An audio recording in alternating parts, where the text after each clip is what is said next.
السلام عليكم ورحمة الله تعالى وبركاته. حبيت أشكر أبو مريم وعبد الرحمن على الشغل النظيف اللي اشتغلوا لي إياه في السيارة، بخصوص مثبت سرعة وديسبلاي والعداد الأوريون، كل شي شغال الحمد لله. أنا صار لي الحين سنة و3 شهور وما أعاني من أي مشكلة الحمد لله. كل شي شغال وكل شي ما في أي مشاكل، يعني شغلهم نظيف صراحة، وأنصح فيه اللي يبغى يركب واللي يبغى يسوي شي.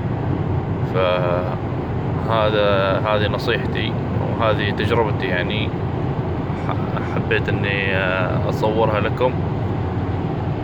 وهذا العداد ديسبلاي شغال، ما في اي شيء.